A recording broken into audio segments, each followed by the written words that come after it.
आपके board exam में एक मंथ शेष रह गया है। मई के फर्स्ट वीक में आपका बोर्ड एग्जाम स्टार्ट हो जाएगा। तो आपने पूरी बरस बहुत हार्ड वर्क किया और अंतिम समय में यदि आप ओवर कॉन्फिडेंस में आ गए तब भी आपके लिए एक बहुत बड़ी प्रॉब्लम रहेगी, और यदि आपका लो कॉन्फिडेंस है तब भी आपका मार्किंग, आपका परफॉर्मेंस डाउन जा सकता है। इसलिए हमने बड़ा सोच समझ करके बेस्ट प्लान आपके लिए लेकर के आए हैं 30 डेज का। तो उस पर यदि आप फोकस करते हैं तो मैं उम्मीद करता हूं कि आपके रिजल्ट बहुत अच्छे जाएंगे। सबसे पहले हम बात करते हैं हेल्थ की। हेल्थ जो है बहुत इंपॉर्टेंट है। ये आपका हेल्थ ही सही नहीं है तो निसंदेह हमारा जो माइंड है वो प्रॉपर काम नहीं कर सकता, क्योंकि कहा जाता है healthy minds live in a healthy body. तो सबसे पहले हेल्थ में स्लीप हाइजीन। ये देखा गया कि कुछ बच्चे जैसे ही एग्जाम आता है तो एग्जाम फोबिया में परेशान होने लगते हैं और उनका टाइम पीरियड सोने का कम कर देते हैं। ये ठीक नहीं है, क्योंकि यदि हमने देखा होगा कभी कभी शादी होती है और हम यदि रात भर जगते हैं तो दूसरे दिन हमारी बॉडी प्रॉपर काम नहीं करती, हमारा माइंड प्रॉपर काम नहीं करता है। तो मैं चाहता हूं कि सोने के साथ आप समझौता न करें। एक बात का ध्यान रखें, जिस टाइम पर भी आप सोने का प्रयास करें वो टाइम आपका कम से कम फिक्स रहना चाहिए, क्योंकि यदि फिक्स टाइम नहीं रहा तब भी एक दिन आप देर रात तक पढ़ते हैं, दूसरे दिन जो है जल्दी सो जाते हैं, तो जो हमारी बॉडी है ना वो उस व्यवस्था को प्रॉपर एक्सपेक्ट नहीं कर पाती है। इसलिए एक नया कंसेप्ट है, बदलते परिदृश्य में हम अपने पूर्वजों की जो कही सुनी बातें हैं उन पर चलना बड़ा मुश्किल हो गया। तो आप किसी भी टाइम पर अपनी परिस्थितियों के अनुसार जब भी देर रात में पढ़ना चाहते हैं, पूरी रात पढ़ना चाहते हैं, दिन में सोना चाहते हैं, तो जो सोने का टाइम है वो कम से कम 5 से 6 घंटे वो एकदम फिक्स होना चाहिए। इसके अलावा आप आधा पौन घंटे और भी सोना चाहते हैं तो सो सकते हैं। मिनिमम पर डे जो है आपको 5 से 6 घंटे फिक्स रखना है। इसके अलावा टोटल टाइम सोने का 6.5 घंटे से ज्यादा अब नहीं रहना चाहिए और 6 घंटे से कम भी नहीं रहना चाहिए। इस बात का आप विशेष ध्यान रखें। तो बात हो गई सोने की। अब हम बात करते हैं फूड की। आपका फूड जो है ना वो फास्ट फूड ये ठीक नहीं है, इसको आपने नहीं लेना है। अब हेल्दी फूड खाना है तो हेल्दी फूड में अंकुरित अनाज की व्यवस्था सबके घर हो जाती है, या होममेड आपका मनी कर रहा है कुछ ऐसा खाने का तो होममेड होना चाहिए। आप यूज कर सकते हैं सीजनल फ्रूट्स और वेजिटेबल्स का, और भोजन इतनी मात्रा में लें, न कम हो न ज्यादा हो। ज्यादा भोजन से आलस आता है। इसके बाद तीसरा पॉइंट जो है वो है वॉकिंग, योगा और गेम। कई बार क्या होता है कि हम टाइम मैनेजमेंट नहीं कर पाते हैं फ्रेंड्स के चक्कर में। जब प्लेग्राउंड पे होते हैं तो हमने टाइम फिक्स किया है प्लेग्राउंड का 1 आवर्स का, और हमको 2 और 3 आवर्स वहां पर ये चले गए। तो इस वजह से हम चाहते हैं कि ये लास्ट मंथ में जो आपका गेम प्लेइंग का प्रोग्राम है इसको आप कैंसिल रखें। हाँ, लेकिन वॉकिंग और योगा नितांत आवश्यक है, नहीं तो फिर हमारा माइंड और बॉडी एनर्जेटिक नहीं रह सकती, तो उसका भी ध्यान रखें।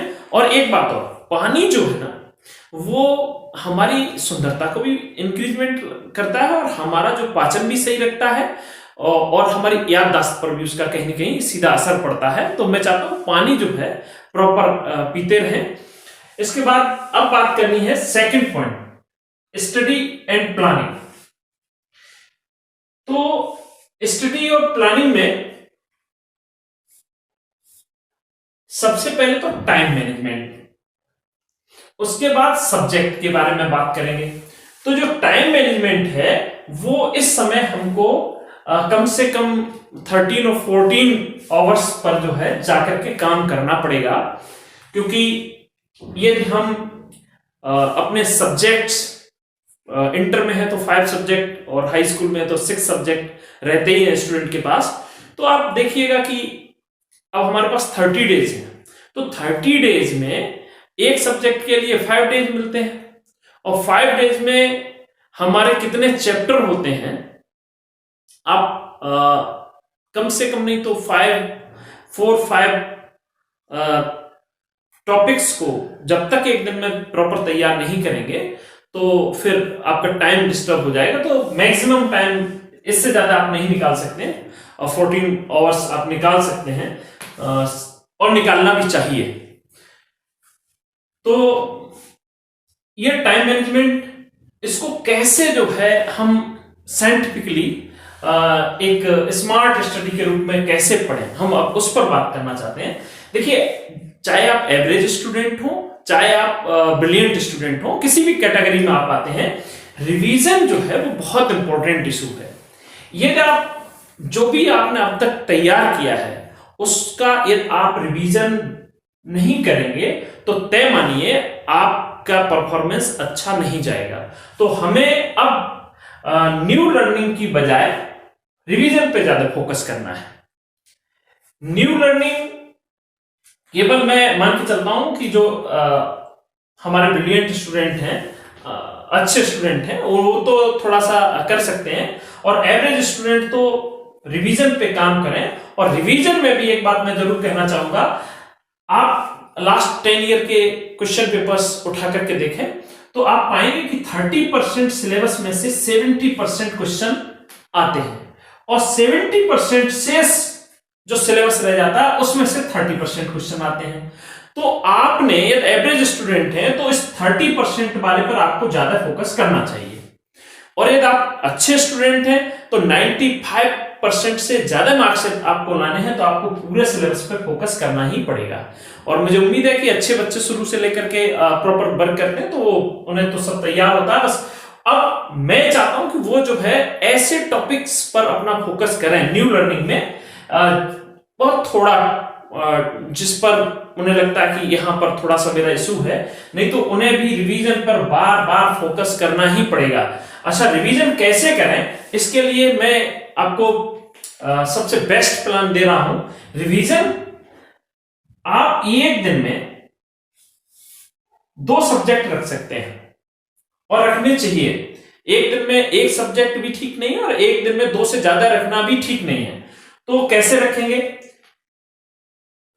एक सब्जेक्ट 8 आवर्स, दूसरा सब्जेक्ट 6 आवर्स।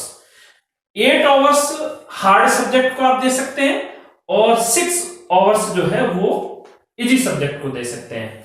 अब इसमें भी फर्स्ट डे का तो प्लान ये है कि आप 8 आवर्स जो पहले दिन आपने देना है वो आप अपने अकॉर्डिंग, क्योंकि हर बच्चे का सब्जेक्ट, किसी को कोई भी इजी लगता है, किसी को दूसरा सब्जेक्ट इजी लग सकता है। जैसे मेरा मानना है कि मैथ दुनिया का सबसे सरल सब्जेक्ट है। कुछ बच्चों को मैथ हार्ड लगता है, आमतौर पे हार्ड लगता है। हिंदी जो है वो इजी लगती है। तो मैं चाहता हूं कि जो है फिर भी मैंने हिंदी को इजी माना है, मैथ को हार्ड माना है। तो पहले दिन यदि आप हिंदी को पढ़ते हैं तो इसको 6 आवर्स का टाइम दे सकते हैं, और मैथ को 8 आवर्स का टाइम दे सकते हैं। अब इसमें आपने मैक्सिमम, एक तो इस स्मार्ट स्टडी को ध्यान में रखते हुए आपको काम करना पड़ेगा। आप किस कैटेगरी के स्टूडेंट हैं वो आपको खुद ही मालूम होना चाहिए। और रिवीजन, मेन फोकस है मेरा रिवीजन पर।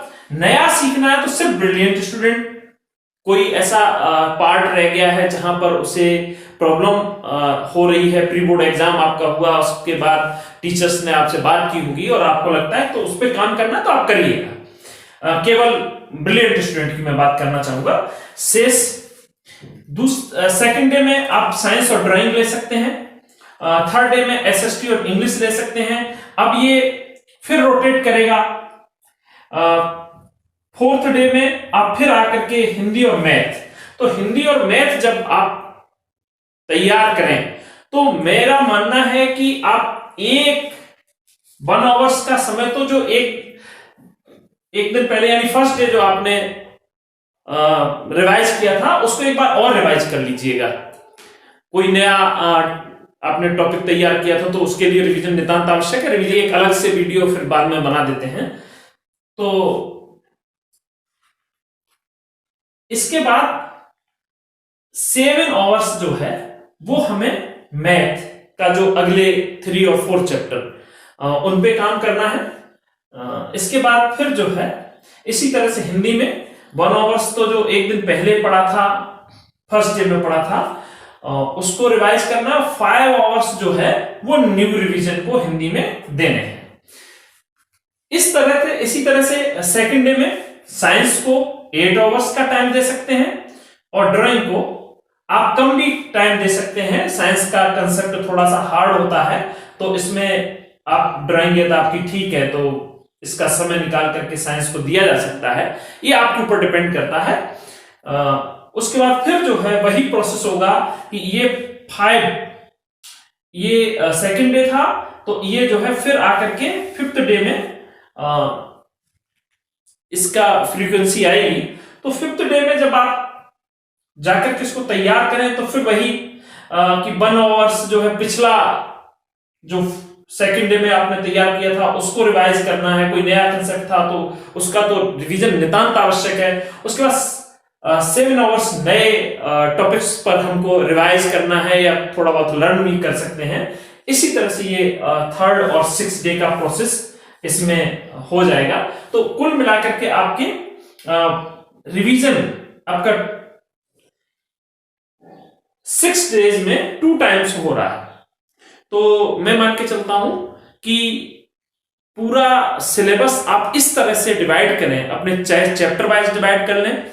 आपको 4 डेज मिल रहे हैं एक सब्जेक्ट के लिए, तो 4 डेज में आपको पूरा रिवीजन कम से कम 2 टाइम्स करना है। तो इस प्रोसेस को आप यदि फॉलो करेंगे तो ये बेस्ट प्रोसेस है, ये साइंटिफिक प्रोसेस है और इस स्मार्ट स्टडी पे थोड़ा सा जरूर ध्यान दें। अब मैं थोड़ा सा बात करना चाहता हूं स्कूल और कोचिंग जाने के बारे में, सेल्फ स्टडी के बारे में।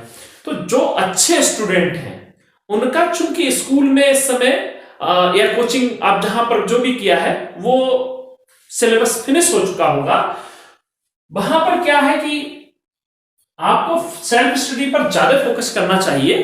कभी कभी यदि आपको ऐसा लगता है कि कोई कंसेप्ट आपका क्लियर नहीं हो रहा है, आपने रिवाइज किया उसमें इश्यू आ रहा है, तो निसंदेह आप जो है सेल्फ स्टडी के बजाय 2 या 3 दिन के गैप पर स्कूल या कोचिंग जो भी आपने किया है वहां पर जाकर के अपनी प्रॉब्लम सॉर्ट आउट कर सकते हैं। तो जाहिर सी बात है कि कुछ बच्चों की परिस्थितियां अलग अलग होती हैं।